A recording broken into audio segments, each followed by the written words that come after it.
Hi there! Welcome to part 3 of our lecture series on chapter 12, in which we are covering the topic of inheritance.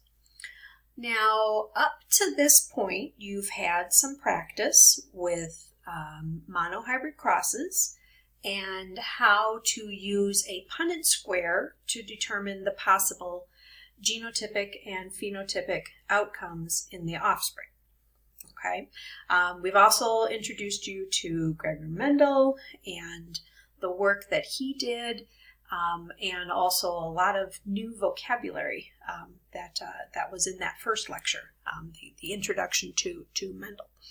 Now, lecture 2 was kind of this interesting, I have no idea what we're going to call this. This is like a bizarre chalk and talk type of lecture where I can actually write things out, and so that you can follow along and see how you can set up these genetic problems that you are working on. So it's kind of this weird webcam onto this little blue field and all this strange stuff. So, well, it's something different, right? It's not always going to be a PowerPoint video every single time. So, anywho, this lecture we're going to be covering, we're still continuing with Mendel's work, basically talking about his pea plants. And I'll also introduce in this lecture Mendel's laws, 2 of his laws of inheritance. All right, so let me switch to the next slide here. So with Mendel and his pea plants, now, we know that he struggled with the blending theory and the outcomes that he was getting when he was crossing, his pea plants. And we've talked about the inheritance of one trait, which was the monohybrid cross, and how he never got the blend of traits. Remember, the blending theory of inheritance was what was going on in those times. So right here, just a real quick review again of kind of what we covered last time and what you've been working on in your in part 1 of your lab that you're working on this week. So for a monohybrid cross, this is the setup. We always, we figure out our letters, figure out our alleles, who's dominant, who's recessive. We know Mendel's parents were always true breeding, which is another word for homozygous. So here we have a homozygous purple, a homozygous white. And when we set up the Punnett square, monohybrid is going to be a 2x2 Punnett square. And now in this case, the individual that made up this cross kind of really designated the gametes. So the purple plant is the male plant. So these are the 2 male gametes, which remember are sperm. And then they made the white plant the female, so the 2 gametes of the female, the eggs, are little p, little p. Then, during sexual reproduction, you recombine the gametes, and for the offspring, which are also known as the F1 generation, we get 100% heterozygous offspring for the genotype, and we get 100% purple flowers for the phenotype. So, no blend. We just get all dominant offspring. Then Mendel said, okay, let's carry this cross through to the F2 generation. Okay, so we're going to self-fertilize 2 F1 offspring. So here's an F1, here's an F1, here's the gametes. And then when we recombine the gametes, we get some different combinations. Our genotypic ratio for the F2 is 1 homozygous dominant, 2 heterozygous, 1 homozygous recessive. So we call that a 1:2:1 ratio. And for the phenotypic ratio is 3 purple to 1 white. Yet again, no blend. Okay. And so Mendel, so his kind of the conclusion that he, got from this. So these results led Mendel to conclude that the blending theory has got to be wrong. Okay. That we're not a blend. Now, remember, he just was looking at this in his pea plants. Okay. Now, Mendel's first law of inheritance is called the law of segregation. And law of segregation says this, that diploid organisms, now that's you and I, inherit, in fact, that's all organisms, we're all diploid, inherit a pair of alleles for each trait. These alleles segregate, or they separate from each other during meiosis, so that each gamete receives one or the other allele, but not both. All right, now let me just kind of remind you of this. All right, this is a diploid genotype. Okay, we are diploid. We inherit one of our alleles from our mom and the other one we allele from our dad. Now, when they're talking about segregate from each other during meiosis, let me see if I can write that here. I don't think I can. I'm going to run out of space. Let me go down here. Set this up a little bit. So go like that. So R. Now remember, before we enter meiosis 1, we're going to duplicate our DNA. The original pairs up with its copy. Here's meiosis 1, where we separate the original pair. So here's one original and its copy. There goes the other original and its copy. And then, so this is meiosis 1. And then meiosis 2, we separate the duplicated chromosomes so that each gamete receives one or the other, but not both. So from diploid to haploid, gametes. So that's his law of segregation, that the alleles separate from each other so that each gamete only receives one but not both. Okay, now another thing that Mendel wondered was if different traits would affect each other. So for example, would only the dominant alleles go along with the dominant alleles? Or would a dominant and a recessive, go along together and such? So he decided to test this and follow the inheritance of multiple traits. Now, keeping this simple, okay, because we don't want to get too confused right off the bat, let's take a look at what happens when you have the inheritance of two traits, okay? And this type of a cross is called a dihybrid cross. The prefix di refers to two. Remember, the prefix mono referred to one. So again, sticking with Mendel and his pea plants, we're now going to be looking at two traits. All right, and here's our problem. We have a true breeding tall purple pea plant is crossed with a short white pea plant, and we're told to calculate the F1 generation. Now that basically means figure out the genotypic and the phenotypic ratios. Okay, now remember, step 1 is read the problem. Okay, so let's read it again. I've got a true breeding tall purple pea plant. Okay, so I know this is another word for homozygous. I've got two traits and a short white pea plant. Okay, so now step 2 was our let's figure things out. So remember, the first thing we wanted to figure out was the trait and the alleles. Now in this case, I've got two traits. One of my traits is for height,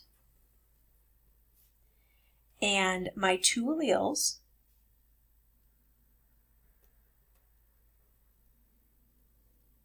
height. How do you spell height? Okay, anyway. And my two alleles for height are tall and short. And then the other trait was for color. So I'm going to say flower color. And my two colors were purple and white. Okay.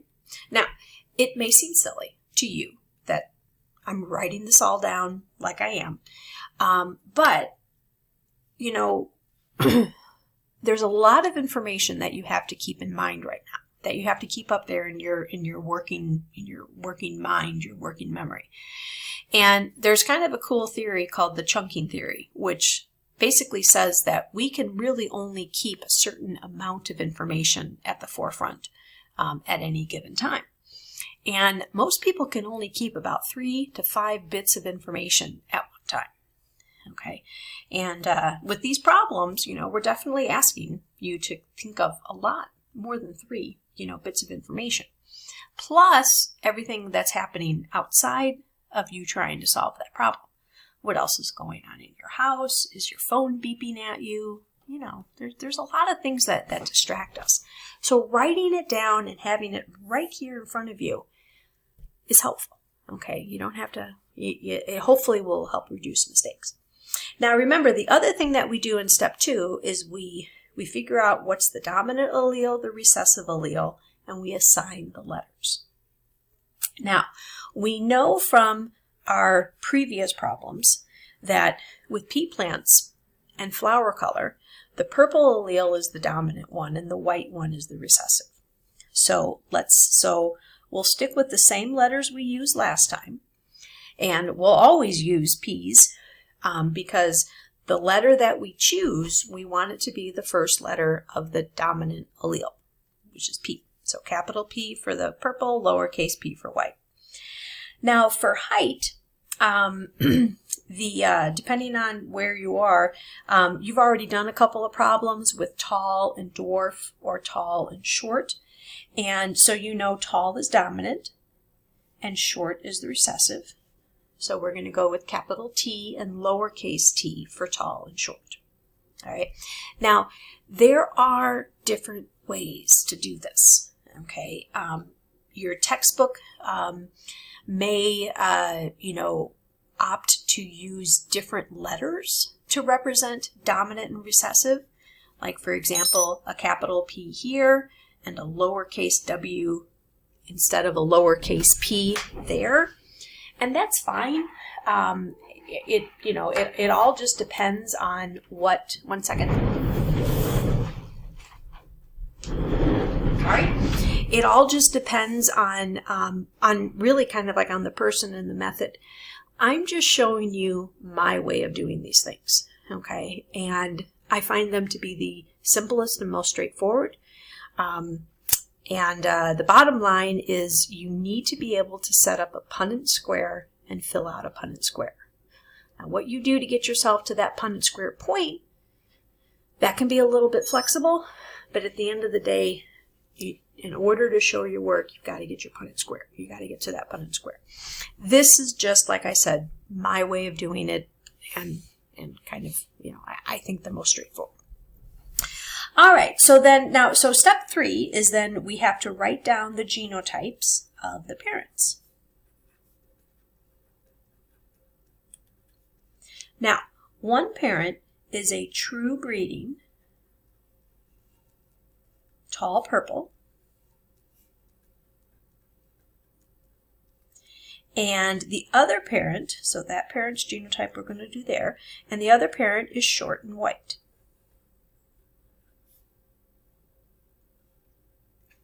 All right, now remember, genotypes are diploid, so we need 2 copies of the letter. So we're going to start with T's because height is listed first and then color. So the question becomes, what combination of T's is my true breeding tall parent going to need? Well, we know that true breeding is another way of saying homozygous. So my tall parent has to have 2 capital T's to represent their genotype for tall. Now, this parent is also purple. That's a capital P. And I know it's big P because this is a true breeding tall purple plant. If the plant was homozygous for tall and heterozygous for purple, it has to tell you that in the problem, which, yes, gets a little crazy. A true breeding, tall, homozygous purple pea plant. Oh, okay. But that's why we need to read the problems, carefully, for that. All right, now, so this is what a diploid genotype looks like. You have two letters, you have two copies of each letter. Now, now for my short white pea plant. Now, since short and white are our recessive alleles, we actually do not need to be told that they are true breeding or homozygous, because the only way to be recessive is to be homozygous. Okay, so short is going to be little t's, so two little t's, and then white is little p, little p. Okay, now remember, you might go, well, wait a second, what if I write down little t, big T? Does that mean short? No, it doesn't. Because as long as that big T is there, this individual is tall. It doesn't matter where the T is, if it's the first T or the second T. As long as one dominant is there, then it's going to be the dominant. Okay? So you just have to, keep these little things, in mind. Okay, so now the next step is to figure out the gametes. Now, for the gametes, I'm not even going to write it here because it's just crazy. But when you try to use that gamete tree that we can use for the monohybrid genotypes, it really gets crazy. And you might not be able to come up with all the possible combinations. So when we're dealing with gametes in a dihybrid cross, we're going to borrow a technique from math. It's called the FOIL method.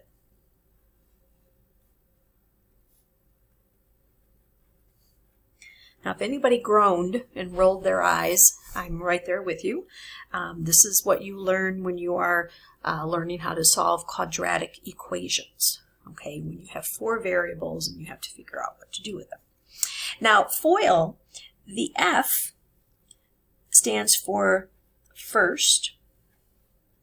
Now, what it is you're going to pair the first letters of each trait. So, when I'm taking my tall purple parent, okay, there's their genotype. I'm going to take the first letter, I'm going to take the first T and the first P, and they're going to come together and become a gamete. Remember, gametes are haploid. They have one copy of each letter. Now the O stands for the outer letter of each trait. So it's the outer T and the outer P.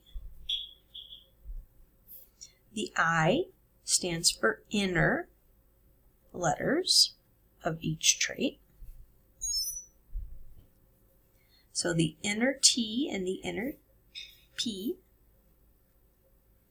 And then L stands for last of each trait. Last T, last P. All right, so here, oopsie-daisy, are the gametes of my tall purple plant. Okay, now we're going to do the same thing with my short white one. The first T and the first P, the outer T and the outer P, inner T, inner P, and the last T and the last P. Okay, gametes for our short white plant.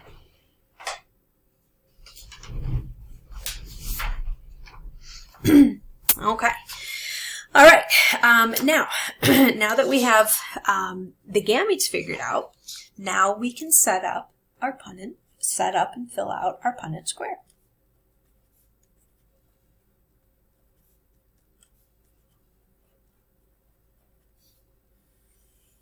Now, with a dihybrid cross, we have to go with a 16 square Punnett square. All right, because depending on the genotype, there's a possibility of 4 different gametes. So we have to go with a 4x4 Punnett square. And again, now you want to make your initial square about twice as big as the one you made for your 4 square Punnett square. And then we're going to divide it in half, and then divide those in half, and then we're going to divide it in half, and then we're going to divide those 2 columns in half. All right, 16 square Punnett square, 4x4. Now we still have our parents going up on this line, and I'm going to stick with my tradition of the dominant parent goes on the top, and the recessive parent goes on the bottom. Okay, and this parent's gametes go on top,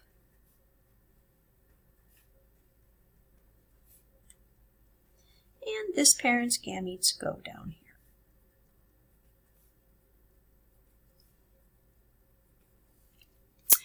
And now we start to, so here's the gametes. Now we combine the gametes to create the offspring. Now, so what we're doing now, I'm going to kind of take you over here. So here's one gamete, and here's the other gamete. Now, how do we combine them? When we combine them, so when fertilization occurs, you restore the diploid number. Now, what that means is the chromosomes, so chromosome number 1 from your mom pairs up with chromosome number 1 of your dad. In this case, the T allele pairs up with the other T allele. And the P's pair up. Okay, so you don't want to write it like this. You don't want to do that, okay, because our T's aren't together and our P's aren't together, all right? You always want to write it with the T's together and the P's together. Now, I also think it's an excellent idea that you also write your capital. So within the pair of letters, if there's a capital, that should go first, and then the lowercase letter. Okay, if for some reason you wrote it like this, which is perfect, you know, we do weird things and we write things all the time. This isn't wrong, nor is this necessarily wrong either, but it's how you interpret this that might change. Okay, when you're reading this, when we read, we naturally read from left to right. So you might go, ooh, little t, short, big P, purple. So you might think this is like a short purple person, short purple plant. But it's not. It's a tall purple plant. Okay. Now, you may have figured out it was tall and purple and had no problem interpreting this combination of letters, but then on the other hand, maybe you would have. So you want to be consistent. You want to make sure that that you restore the diploid number, and you write them, and then you write, if there's a dominant allele, that goes first, and then the recessive allele. Okay, so here we go, filling out the Punnett square. Now, this is it may seem like I'm flying through and doing this, but I've been doing this for 27 years, so I've got a bit of a leg up on you. I would really suggest in the beginning that you definitely fill every square out. You may have figured out that all the squares are going to be the same. All right.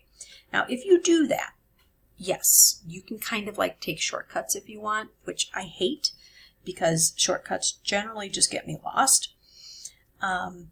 But for right now, I'm going to show you the long way, and maybe later on I'll show you a shortcut or two. Okay. All right. So I have filled out all my 16 squares, and I've come to the conclusion that they are all the same. But remember, we still have to calculate the F1 generation. And what that means is, what is the genotypic ratio? Genotypic ratio. And what is the phenotypic ratio?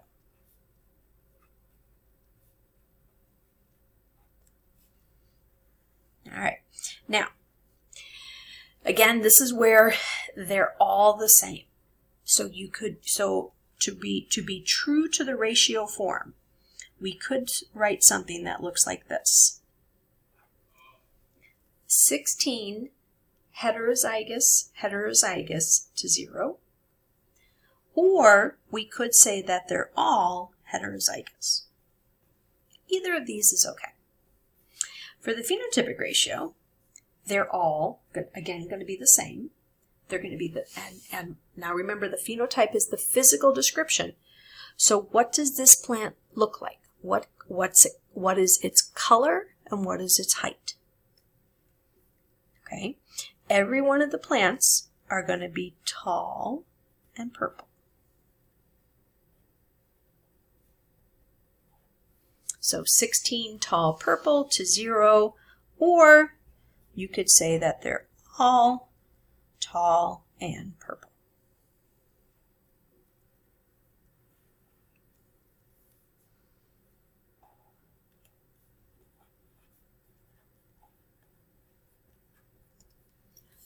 All right.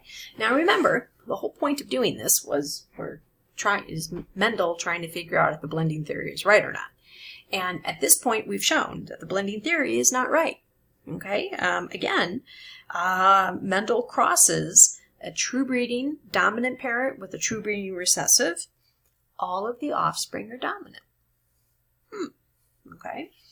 And so, no blends. So again, the blending theory doesn't seem to be holding true. But Mendel wonders, what about the recessive plants? Are they ever going to come back? Now, if you remember with his monohybrid crosses, the recessive plants did come back in small numbers, but they did come back in the second generation. So Mendel's wondering, if I carried this cross through to the F2 generation and I took 2 F1 plants, doesn't matter which 2 because they're all the same, and crossed them, would I get tall purple and some short white? So he's curious about this. Let me see what happens. So that's what we're going to do next. We're going to carry this cross through the F2 generation.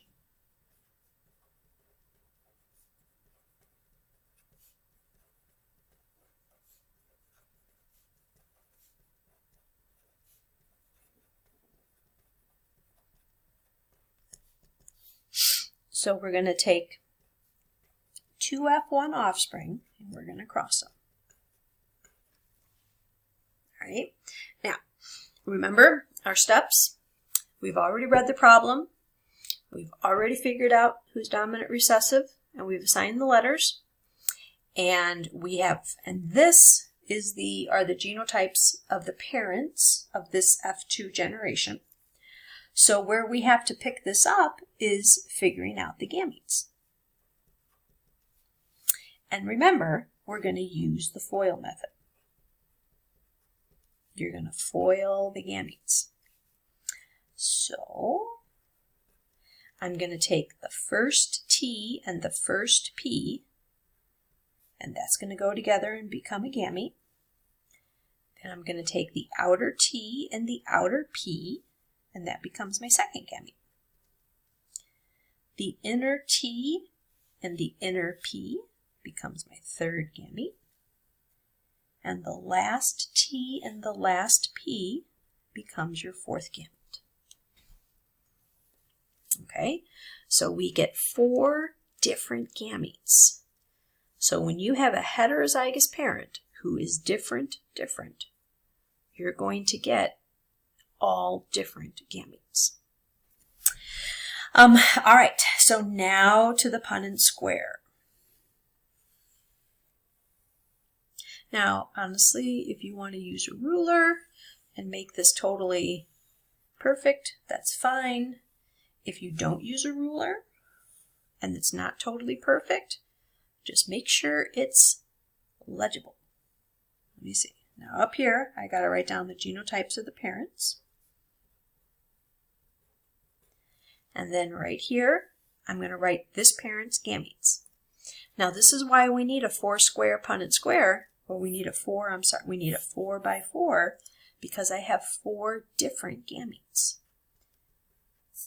Big T, big P, big T, little p, big P, little t, little p.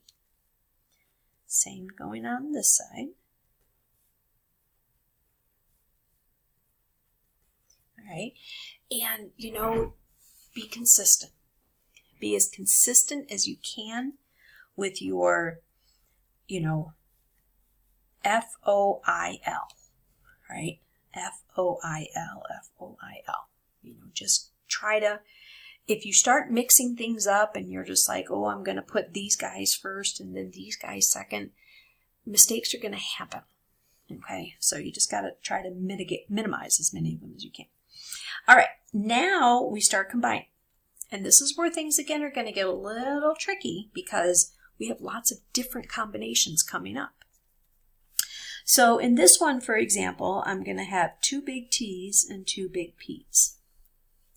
Now I like to go across and then down. All right, so now I'm going to have 2 big T's, a big P, and a little p.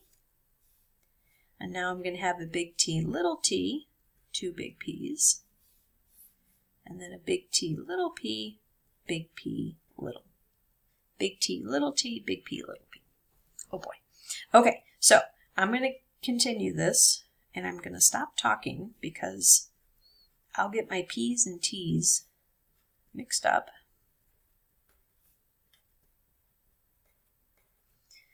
Big T, little t.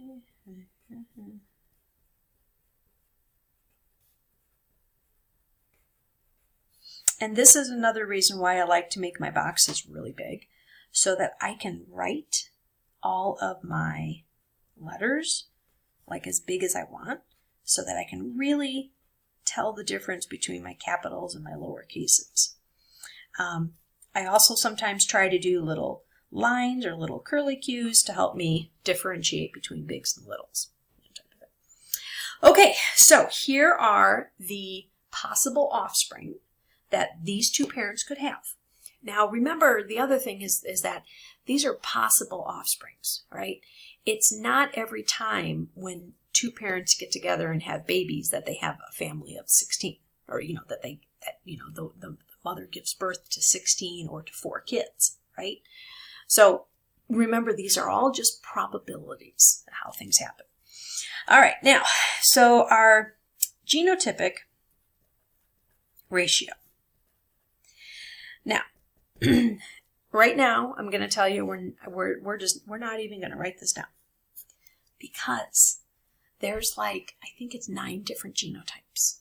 All right, I've got 1 TTPP. I think I've got 2 of these.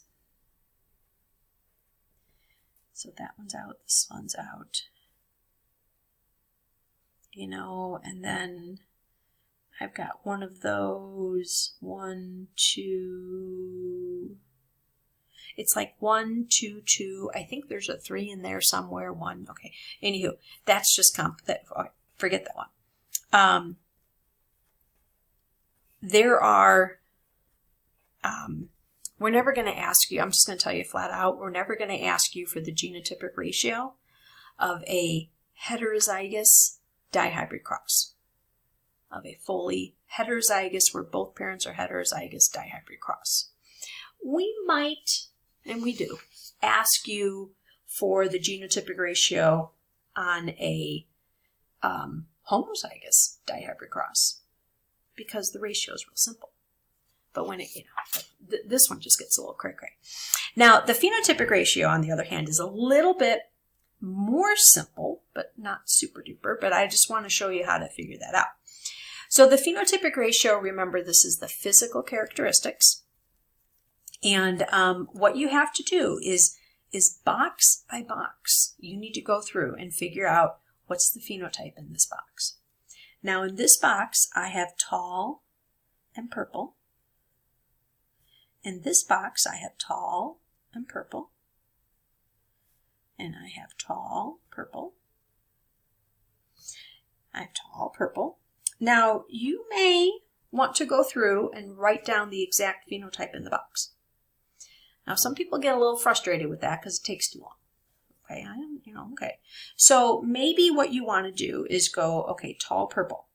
So what I'm going to do is I'm going to cross out every box that has at least one big T and one big P, because I know that that's going to be a tall purple plant. Now this plant is not tall and purple, right? So leave it alone. Don't do anything. Tall purple, tall purple, tall purple, not, tall and purple, not tall and purple. Whoops-a-daisy, I goofed up. That's little t, big P, little p. Okay. All right, so how many did I cross out? 1, 2, 3, 4, 5, 6, 7, 8, 9. So I have 9 tall and purple. I'm sorry, P-U-R-P-L-E. I have a hard time spelling. I have 9 tall and purple plants. Okay, now, what's this one? Well, this one is tall and white. So now I'm going to go through and cross out everybody who's tall and white. So he's tall and white. This one's tall and white. Not tall, tall and white. Now, by the way, I'm counting with my fingers that I've crossed out. 1, 2, 3. And none of these guys are tall, so I have 3 tall white. Now, maybe what you should do is somehow designate that tall white. So like my tall white, I've got an X in there instead of just a line drawn down. All right, now, what's this? Well, this is short and purple. So, how many short purples do I have? Short purple, short purple, short but not purple, short purple. So 3 short purple. And now this last one, so there's one, is short and white.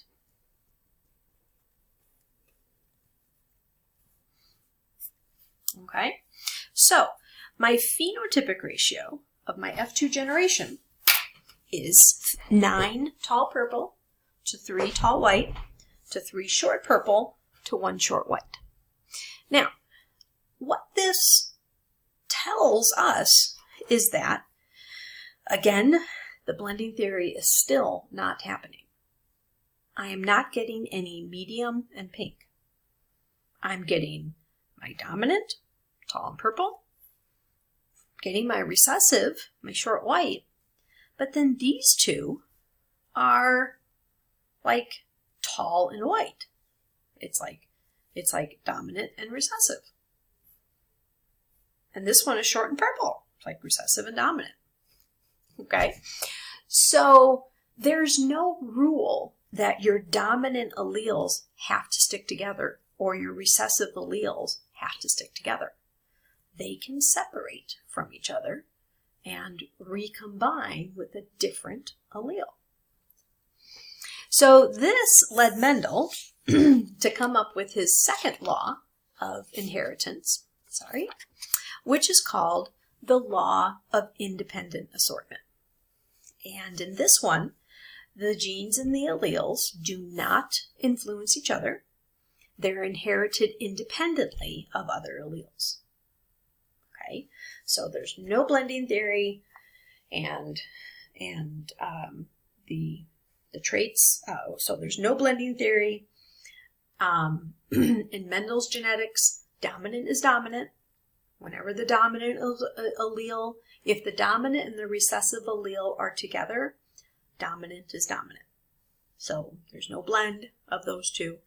and the traits and the alleles are not inherited together. Okay, all right, so up to this point, we have been through what Mendel worked on and what Mendel worked out, okay? Just based on his peat plants, just based on characteristics where you had 2 alleles per trait, and where you had this complete dominant recessive inheritance pattern, okay? So, like I said, Mendel wrote this stuff up, he submitted it to the societies, and initially, everybody believed him. Everybody was like, wow, this could be it. Oh my gosh, oh my gosh. But then now most scientists would then do what scientists do, and they go and they try to repeat it, and they try to verify the experiments. Now, if they repeated it with peat plants, everything was fine. But it was the scientists, and then also the general lay people, perhaps, who were repeating these experiments, but were repeating them in other organisms other than peat plants, like other types of flowers, roses or tulips, and even animals. Okay?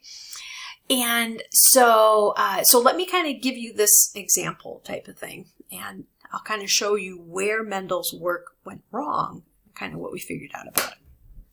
All right.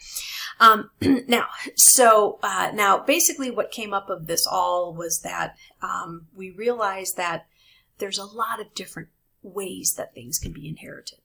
And so we have multiple inheritance patterns. We have Mendel's patterns, which are sort of loosely referred to as Mendelian genetics. And then we have non-Mendelian genetics, which is a whole bunch of other inheritance patterns. We're going to kind of introduce you to a few of those. So this was kind of like, I think, one of the initial findings that kind of messed up Mendel and made everybody not believe him was because of this finding where you actually do get this variation in dominance. And so there's an inheritance pattern called incomplete dominance, where the dominant allele is not completely dominant over the recessive, so that the heterozygous offspring ends up with an intermediate parent. All right, now, okay, so let's say that back in 1870, this is right after Mendel's work came out, you are a pet shop owner and you sell birds, and you particularly sell these songbirds called parakeets. Now, parakeets, there's 2 colors for parakeets.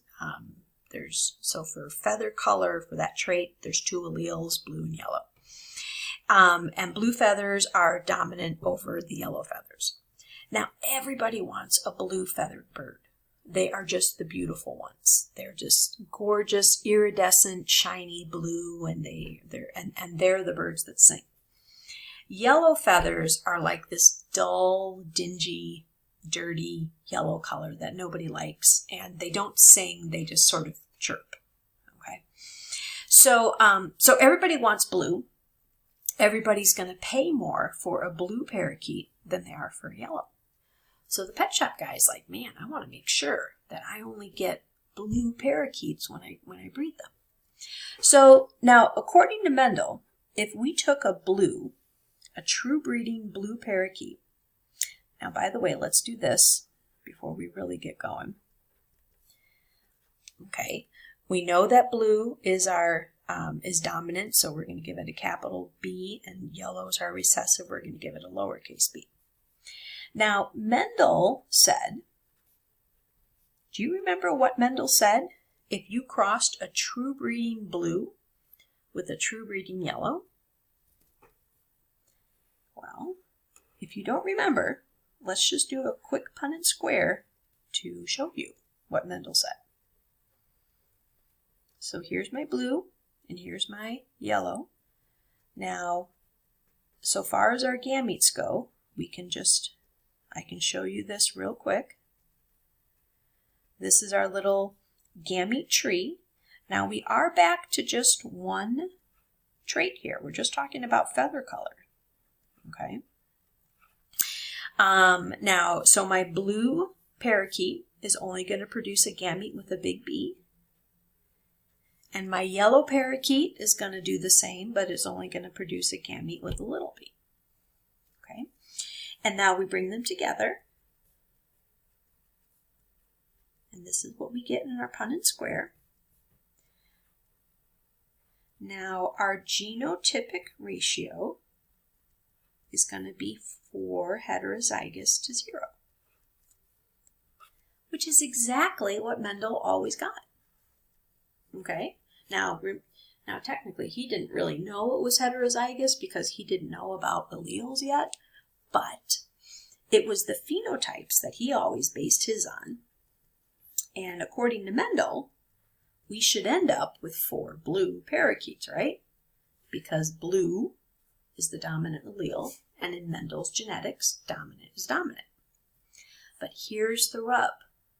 This poor pet shop owner, when he bought a blue parakeet and a yellow parakeet, he expected to get 4 blue parakeets because that's what Mendel said he was going to get. But instead, this poor guy gets green. Oh my God. Imagine the horror, you know. He spent money, let's say $100 on a blue. He spent $5 on a yellow. He thought he was going to get 4 blue. So he thought he'd get this great profit because he could sell these 4 blue for $100, $150 each, right? And he would make all this, he'd make money. According to Mendel, he should. But now he gets green. And like the green birds, you know, it's not a really, it's a green, it's not like shiny, iridescent. And some of the green birds sing and some of them don't. So he's just like, holy crap, what, you know, who told me that this would work? Mendel? Well, who's he? Oh, he's just some monk up in the mountain? Well, no wonder. So this is kind of where Mendel's work fell through, is when you're not looking at pea plants. All right. So this was why Mendel's work got thrown up on the shelf. But now, let me tell you something. If we carried this cross through to the F2 generation, okay, now the question becomes what happens? Because basically everybody looked at this and said, well, of course the blending theory is right. When you mix blue and yellow, you get green. Duh. You know, everybody knows that. And so therefore, if the blending theory was true, when I crossed 2 green parakeets, what color should I get? I should get green, because green and green gives you green. All right, so let's just do that Punnett square. All right, my heterozygous parent is going to produce different gametes. And then, through sexual reproduction, we recombine the gametes. And now, look what I have. Now, again, we actually are going to get the same genotypic ratio. 1 homozygous dominant, 2 heterozygous, 1 homozygous recessive. But now the phenotype.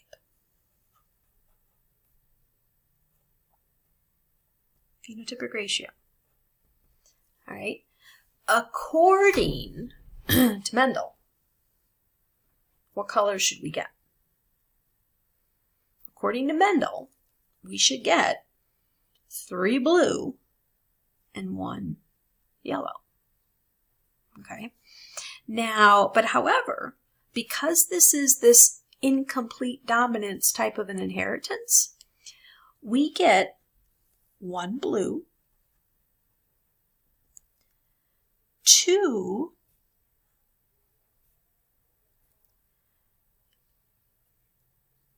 green, we get this intermediate phenotype, and then we get 1 yellow.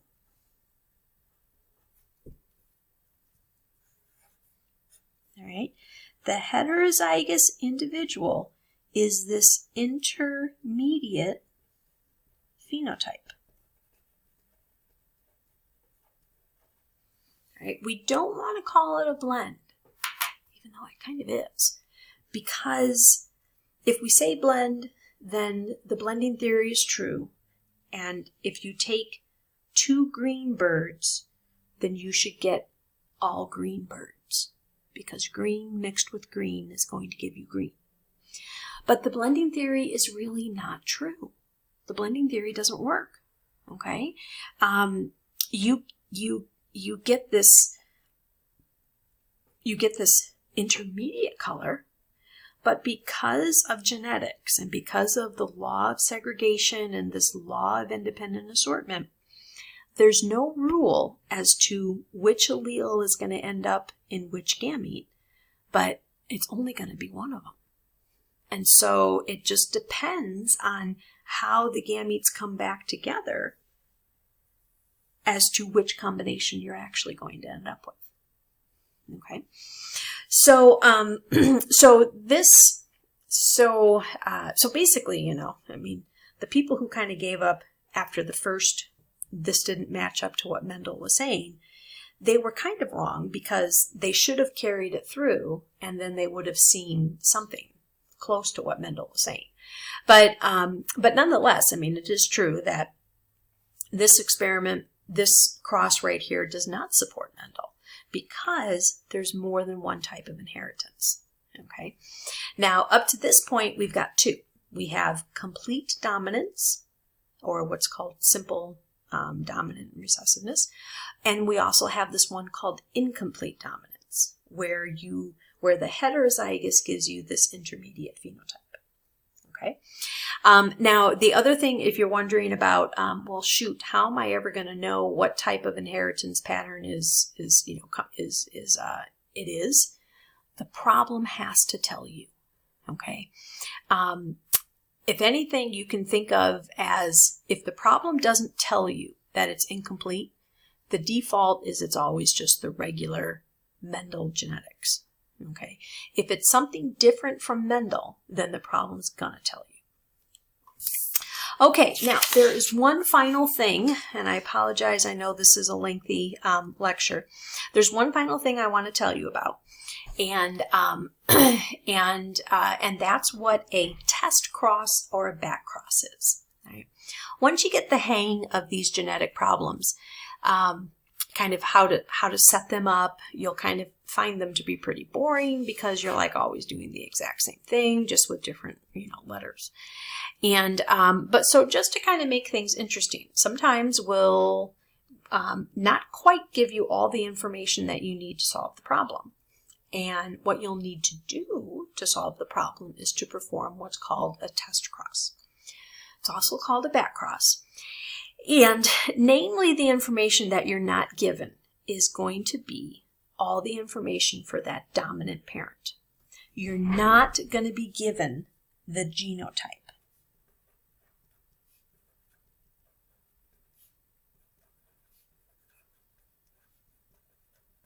Okay, so so let me show you how you do this, and then there's a section in the lab you'll practice this. All right, so we're telling you a purple pea plant is crossed with a white, and their offspring turn out to be purple plants and white plants. And there's no numbers here. We don't tell you how many purple or how many white.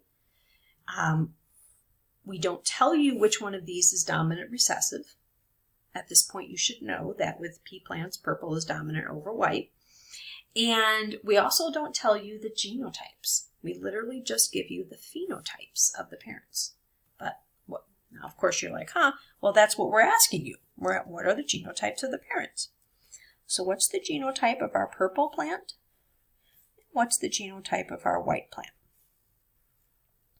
Now, what I always do, I always write down my letters for my alleles so I know what represents what. So I'm always going to do this in the corner. Purple is capital P, white is a lowercase p.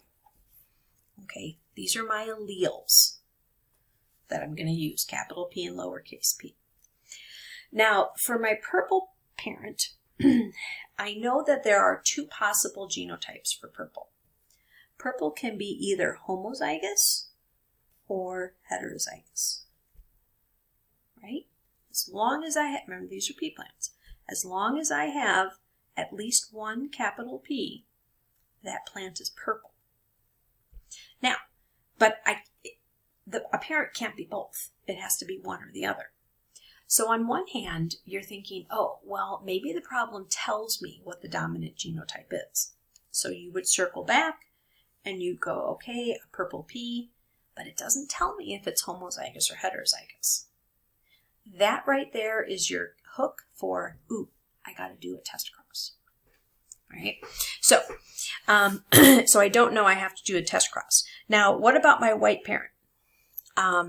Remember, white is the recessive condition.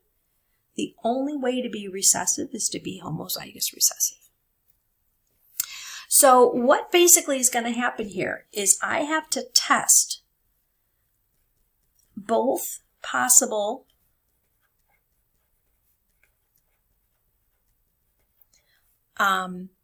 dominant phenotypes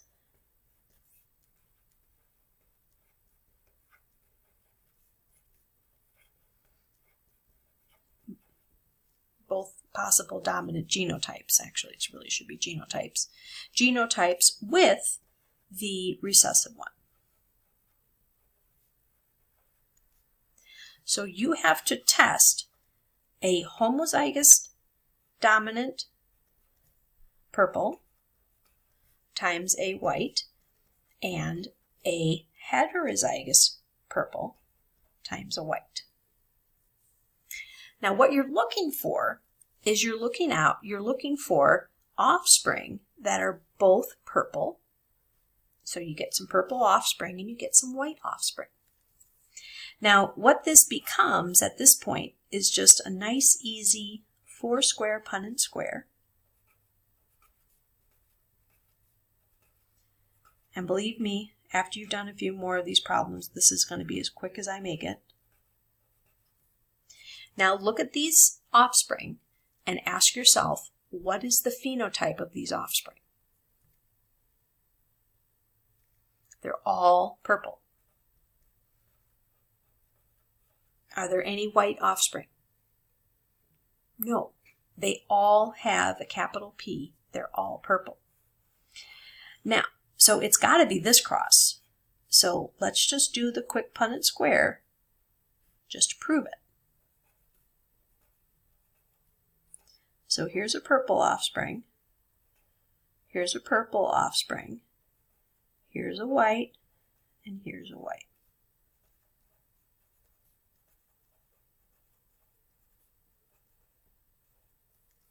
So this is my answer. All right. My purple pea plant, the purple parent, cannot be homozygous and be crossed with a white parent and turn out both purple and white offspring. A homozygous dominant parent is only going to turn out dominant offspring. A heterozygous parent can turn out different offspring as long as it's crossed with a recessive parent. Okay, so this is our both purple and white.